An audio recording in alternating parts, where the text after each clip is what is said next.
Negara-negara Arab Teluk mula bergerak menentang Iran selepas serangan peluru berpandu dan drone terbaru mengenai Emiriyah Arab Bersatu dan meletakkan Israel dalam keadaan berjaga-jaga. Pada hari Selasa 5 Mei 2026, Arab Saudi, Emiriyah Arab Bersatu dan Qatar mula bercakap mengenai mempertahankan kedaulatan Arab. Manakala Israel mempertingkatkan kawalan dan Amerika Syarikat mengekalkan projek kebebasan untuk membuka semula laluan maritim. Apa yang bermula sebagai tekanan Iran ke atas kapal-kapal, kini telah bertukar menjadi satu barisan serantau menentang pengawal revolusi. Saya akan ceritakan semua itu kepada Anda, tetapi sekarang Anda pasti mahu melanggan saluran ini untuk terus mendapat maklumat terkini, maklumat masa nyata dengan kualiti kewartawanan terbaik yang pernah dilihat mengikut standard credibility Milson Alves. Emiriyah Arab Bersatu menjadi pusat utama dalam eskalasi baharu ini. Menurut laporan terkini, sistem pertahanan udara Emiriyah telah memintas 15 peluru berpandu dan 4 drone yang dilancarkan dari Iran. Sementara satu kebakaran telah direkodkan di kawasan industri minyak Fujairah, satu kawasan sensitif untuk tenaga dan perdagangan di Teluk. Sehingga kini, data yang disahkan bagi pusingan baru ini menunjukkan 3 orang cedera berwarga negara India dan tiada pengesahan kematian dalam serangan terbaru ini. Maklumat ini penting kerana ia menunjukkan bahawa serangan Iran telah menyebabkan kerosakan, menimbulkan panik dan mencederakan orang awam, tetapi masih belum melangkaui tahap pembunuhan tidak langsung pada peringkat ini. Reaksi Emiriyah datang dalam 2 bentuk. Yang pertama adalah perlindungan dalaman, yang kedua adalah persediaan untuk tindak balas. Kerajaan Emiriyah mengumumkan langkah-langkah keselamatan. Sekolah-sekolah beralih kepada pembelajaran jarak jauh. Amaran telah dipertingkatkan dan pertahanan udara kembali beroperasi dalam mod peperangan. Pada masa yang sama, Kementerian Luar Negeri Emiriyah mengklasifikasikan serangan-serangan itu sebagai satu peningkatan yang berbahaya dan menyatakan bahawa negara Emiriyah mempunyai hak penuh untuk bertindak balas secara sah. Perkara ini telah mengubah nada krisis tersebut kerana Abu Dhabi tidak menganggap serangan itu sebagai satu kemalangan tetapi sebagai satu pencerobohan langsung terhadap kedaulatannya. Arab Saudi segera mengambil peranan utama dalam penyelarasan selepas itu. Putra Mahkota Arab Saudi, Mohammed bin Salman, telah berbincang dengan Presiden Emiriyah Arab Bersatu dan mengecam serangan Iran tersebut. Mesej dari Arab Saudi jelas. Riyadh berdiri bersama Abu Dhabi dalam mempertahankan keselamatan dan kestabilannya. Panggilan itu bukan sekedar isyarat diplomatik. Ia membuka ruang untuk koordinasi ketenteraan Arab kerana pihak Saudi sedar bahawa serangan ke atas Emiriyah juga merupakan satu mesej kepada seluruh blok Sunni di Teluk. Di sinilah perkara itu menjadi lebih penting. Iran cuba memberi tekanan kepada Emiriyah, tetapi akhirnya mempercepatkan penyatuan negara-negara Arab yang sebelum ini menganggap Tehran sebagai ancaman bersama. Qatar, yang secara sejarahnya mengekalkan hubungan dengan rejim Iran, juga mengecam serangan ke atas Emiriyah dan menyifatkan serangan itu sebagai pelanggaran kedaulatan Emiriyah. Perubahan ini penting kerana ia menunjukkan bahawa pengawal revolusi dengan cuba mengasingkan Abu Dhabi sebenarnya telah mendorong pesaing serantau ke pihak yang sama. Israel juga berada dalam keadaan berjaga-jaga kerana sebarang tindak balas Arab terhadap Iran boleh mencetuskan reaksi baharu dari Teheran terhadap sasaran Israel, laluan udara dan pangkalan yang berkaitan dengan Amerika Syarikat di Timur Tengah. Logiknya mudah. Jika Emiriyah dan Arab Saudi menyerang sasaran Iran, pengawal revolusi boleh cuba membalas ke beberapa arah serentak menggunakan peluru berpandu, drone dan militia sekutu. Oleh itu, Israel memantau pergerakan Arab sebagai sebahagian daripada satu barisan hadapan untuk mengekang Iran. Latar belakangnya ialah Selat Hormuz. Amerika Syarikat telah melancarkan projek kebebasan untuk memulihkan laluan selamat bagi kapal-kapal dagang di salah satu laluan paling penting di dunia. Menurut laporan media antarabangsa, pasukan Amerika telah memusnahkan kapal-kapal kecil Iran, memintas drone dan peluru berpandu serta mengiringi kapal-kapal berbendera Amerika melalui laluan tersebut.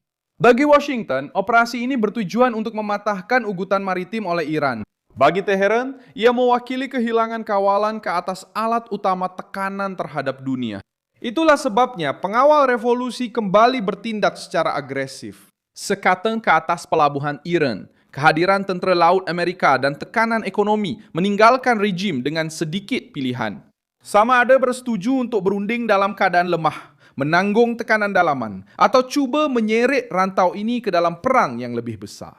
Dengan menyerang Emiriyah dan mengancam pelayaran di Teluk, Teheran memilih untuk meningkatkan kos krisis.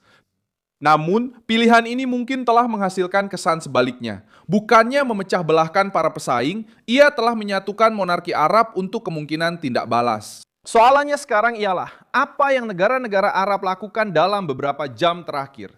Mereka sedang menyelaraskan pendirian, memperkuat pertahanan udara, mengehatkan bahagian ruang udara, melindungi infrastruktur awam, dan menilai tindak balas ketenteraan yang terhad. Ini bukanlah pencerobohan penuh ke atas Iran dan juga bukan pendudukan. Senario yang paling mungkin sekiranya tindakan balas dibenarkan adalah satu tindakan khusus terhadap struktur yang berkaitan dengan pengawal revolusi dengan tujuan untuk menunjukkan bahwa serangan ke atas Teluk akan membawa kos. Namun, keputusan akhir melibatkan satu pertimbangan yang sensitif, bertindak balas tanpa menggagalkan rancangan Amerika di Hormuz. Peranan Donald Trump dalam senario ini adalah sangat penting. Presiden Amerika itu telah meletakkan Amerika Syarikat di tengah-tengah usaha membuka semula Selat Hormuz. Dan beliau tahu bahawa tindak balas Arab yang tidak teratur boleh memperluaskan perang sebelum waktunya. Oleh itu, Washington cenderung untuk mengawal kadar tindakan balas. Negara-negara Arab mahu bertindak balas, Israel sudah bersedia. Amerika Syarikat terus mengekalkan tekanan tentera laut. Tetapi Rumah Putih perlu menghalang pengawal revolusi daripada menukar hukuman terhad menjadi perang serantau yang terbuka. Krisis ini juga mendedahkan perbezaan antara kata-kata dan kekuatan. Pemimpin-pemimpin Eropah mengecam serangan Iran dan bercakap mengenai diplomasi. Tetapi dinamik di Teluk sedang ditentukan oleh pihak yang mempunyai pertahanan udara, kapal, pangkalan dan keupayaan untuk bertindak balas. Kesatuan Eropah boleh meminta pemurangan ketegangan. Tetapi Emiriyah Arab Bersatu telah diserang.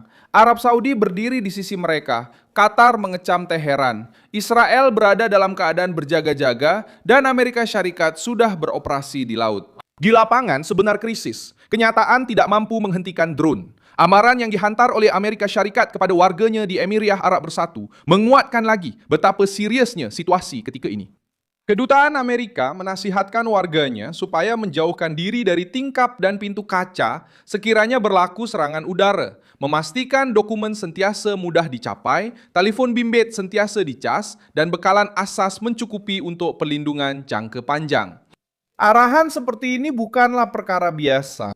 Ini menunjukkan bahawa Washington menganggap kemungkinan serangan baru boleh berlaku dan sedang mempersiapkan orang awam untuk krisis yang mungkin berterusan dalam beberapa hari akan datang. Sejarah baru-baru ini membantu memahami mengapa pihak Saudi tidak menganggap ancaman ini sebagai sesuatu yang mengejutkan. Pada 14 September 2019, kemudahan Saudi Aramco di Abqaiq dan Quraish telah diserang oleh drone dan peluru berpandu. Dalam satu serangan yang telah menghentikan sementara kira-kira 5,7 juta tong sehari daripada pengeluaran minyak Saudi. Riyadh dan Washington menuding Iran bertanggung jawab manakala Tehran menafikan. Serangan itu menunjukkan bahawa Iran dan sekutunya menggunakan infrastruktur tenaga sebagai sasaran tekanan strategik. Sekarang, pada tahun 2026, logik yang sama muncul semula, tetapi dengan Emiriyah Arab Bersatu di tengah-tengah dan dengan satu pakatan Arab yang lebih bersedia untuk bertindak balas. Terdapat juga contoh di negara-negara lain yang menunjukkan bagaimana serangan ke atas laluan dan tenaga sering menghasilkan pakatan. Pada tahun 1991, selepas pencerobohan Kuwait oleh Iraq, satu pakatan besar yang diketuai oleh Amerika Syarikat telah mengumpulkan negara-negara Arab dan Barat untuk mengusir Saddam Hussein dan melindungi ketenteraman serantau Teluk. Pengajarannya jelas, apabila kuasa serantau mengancam tenaga, sempadan dan pelayaran, jiran-jiran yang sebelum ini mempunyai perbezaan akhirnya akan bersatu demi kelangsungan hidup. Perbezaannya sekarang ialah sasaran tekanan ini ialah Iran dan kerjasama melibatkan Arab Saudi, Emiriyah Arab Bersatu, Qatar, Israel, dan Amerika Syarikat.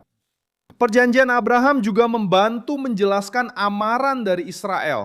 Sejak 2020, Emiriyah Arab Bersatu dan Israel telah membuka fasa baharu dalam hubungan diplomatik, ekonomi dan keselamatan dengan Iran sebagai ancaman bersama di sebalik usaha mendekatkan diri. Jalinan ini telah mengubah peta serantau. Sebelum ini, Tehran boleh mengambil kesempatan atas jarak antara orang Arab dan Israel.